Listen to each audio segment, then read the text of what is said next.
We are just looking for a new chance, a new beginning. We don't anyone to give us money. We want to make our money. I want to have kids. I want to be a very big doctor.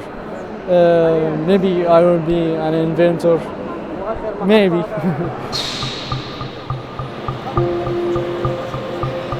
It must, in their darkest hours, seem senseless to believe that at the other end of a tormented journey, from a tormented place, there is order, peace, and possibility. But it is a dream they risk their lives for. Hamburg holds much of the promise they had imagined, and all the frustrations they had not. It is here we meet Syrian medical student Nahlah Ayed and his family again, in a community built out of shipping containers that they now call home. Last time we met, it was September, in that train station in Budapest. They were hoping to reunite with Abu Ala, who had come ahead to escape Syria's war. After a harrowing journey, the family of 6 is together again. Their unlikely reunion at a Hamburg train station, an intensely happy memory. I am happy to be with them all, but I wished it was different, not here. Maybe in another place. It may not be much, but it's a vast improvement. Because when they first arrived here in September, they were placed here, an emergency shelter set up in the gyms of a military training school run by Malteser, a humanitarian NGO. Instead of a few days, this became home for a month, along with nearly 250 others, a multinational cauldron of frustration, miscommunication, even drugs. Like in other shelters, fights flared between nationalities. And at one point, the family even went on a hunger strike. Ala isn't her real name, for the family's protection. We have come here to feel safe. For a month, we could not sleep. I felt this month was harder than the road. With all that behind them, the aim now is to start their new life, but they have to wait their turn. The road to Germany has been crowded for months and is now bitterly cold, but they still come. Near 1 million expected by the end of the year, and most are Muslim. Some come by night, prompting accusations Austria is dumping them on Germany's doorstep. At this crossing, at the signal of German police, they walk in small groups on the back of a dam, only up to 50 an hour from Austria, 24 hours a day. The men come with me. What they don't know yet is that the forward momentum of their journey is about to come to a full, frustrating stop. In Hamburg, where up to 500 to 600 arrive daily, they're simply running out of places to put them. And so they're making do, repurposing public spaces and buildings, like this old supermarket. Nearly 1,000 are temporarily living there now. The relentless stream of asylum seekers has forced authorities to take some pretty drastic measures, take over as many spaces as they can. They've even forced the owners of empty commercial properties to hand them over. But even all that has not been enough. So now they've resorted to housing people in tents. A refugee camp has taken root in the overflow parking lot of a soccer stadium. The residents try to pass the time. But instead of days, some tell us they've been stuck here for weeks. And that does not sit well with those in charge of housing them. It's like it's making a funny feeling in the stomach, because you would like to give them roofs over their heads, but if there is no place, there is basically nothing we can do, because we are not magicians. We cannot have houses just like that from one day to another. Sandra? Charlotte? Hello? I've got post for you. Christiana Kant works full-time at making space for the newcomers. This community didn't even exist in the summer.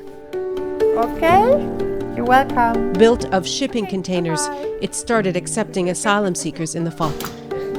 Wie geht's dir und deiner Familie? Alles gut? She gives us a tour. Hello. And the chance to look inside. Family room. Yeah.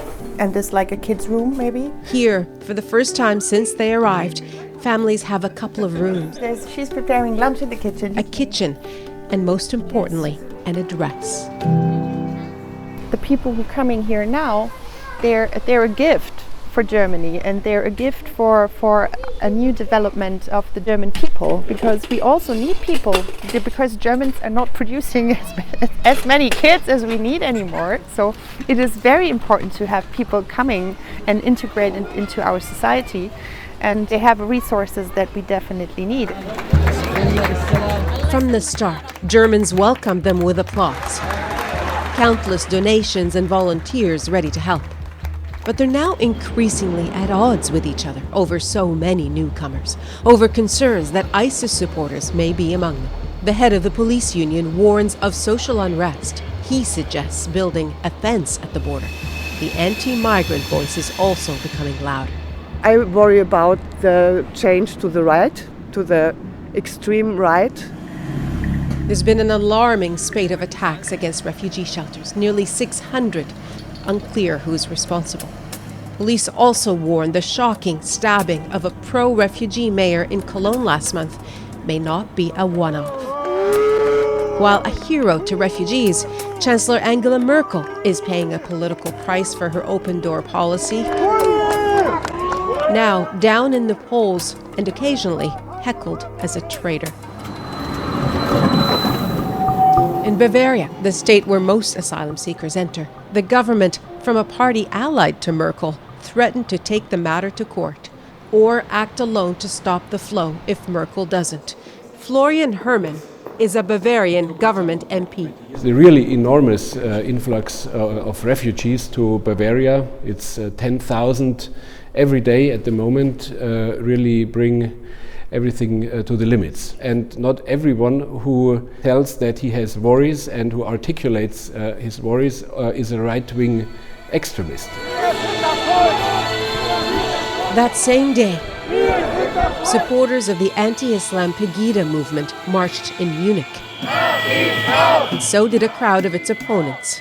Tension, yes, but no violence yet. Europe is burning because of all the influx of asylum seekers we're getting from all over. The so-called Pegida, or Patriotic Europeans Against the Islamization of the West, used to march every Monday in Dresden. This was the turnout in Dresden last week, a resurgence that has alarmed the authorities.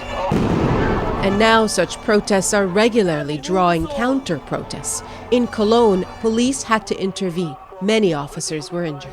I am here to prevent such movements from continuing to spread, he says, and I am old enough to be sufficiently scared of that. Many, hyper-aware of Germany's Nazi past, are scared too. But even among those who support refugees, there is concern that Germany's embrace has been too generous. So if the numbers still increase, it will be very difficult to integrate all those people. And that's one of the worries of our citizens, and that we take very seriously. Merkel has tried to respond, working abroad and at home, pushing new laws that toughen the rules on benefits for asylum seekers and speeding up deportations of those with no right to asylum. Those got started last week. But Merkel won't close the border, and so they keep coming, fueling the resentment. 23-year-old Nahlah Ayed, meanwhile, who arrived with his family in September, is trying to work on his German.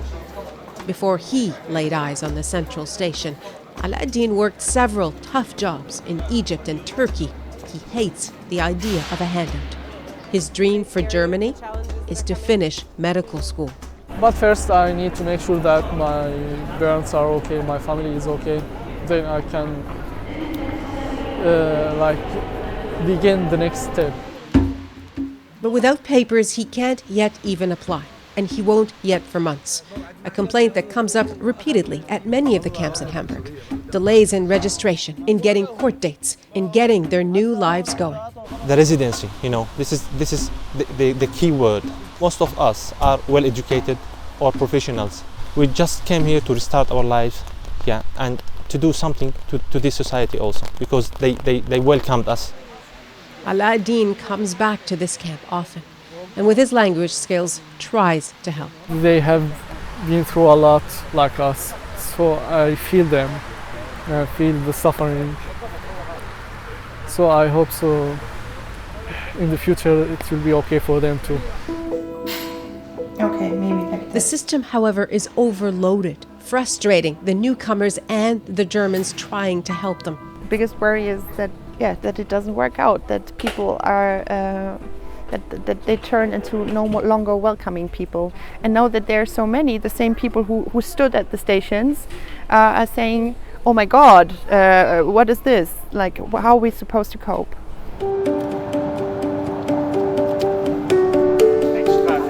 One Sunday afternoon, Stefan Fiedenbach tries to talk residents into an all-German activity. You want some football? In 5 minutes we go. Watching a soccer game. We can't stop them, so we have to handle now with the people and welcome them and gave them a kind of feeling of home. He didn't always feel that way. He was, coincidentally, inspired by an experience living briefly in Canada. Everybody says, "Hey, welcome to Canada," and they smile, and I try to give that to people here. Welcome to Germany, and welcome and be a part of our society. It is not an easy way, but if we don't talk with each other, it's a hard way. And if we talk, it's getting easier. The local club too has been vocal about supporting newcomers, about sharing moments understandable in any language. Monday! The key to integration, she says, is treating newcomers like equals. So there will be new people coming in and our society will be changing.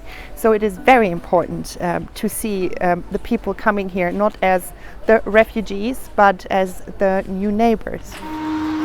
Nahlah Ayed's family say they feel welcome, but until they start working and going to school, they won't really know how they will be received long term. They're anxious to start. One who loves his work and who works and isn't a burden on anyone will find opportunities anywhere. Thank God we were raised this way, and I raised them this way. We depend on ourselves. I have hope, God willing, that my children finish their studies and for them to have a future here. And it's also right for us to return the favor to this country. It embraced us at a time when no one opened the door for us.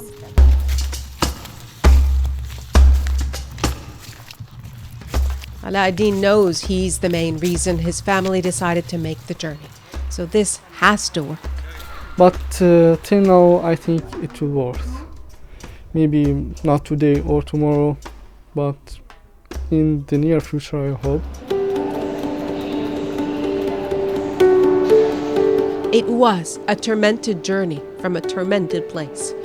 But it is hope that drives them, and those who are willing to make space. Nahlah Ayed, CBC News, Hamburg.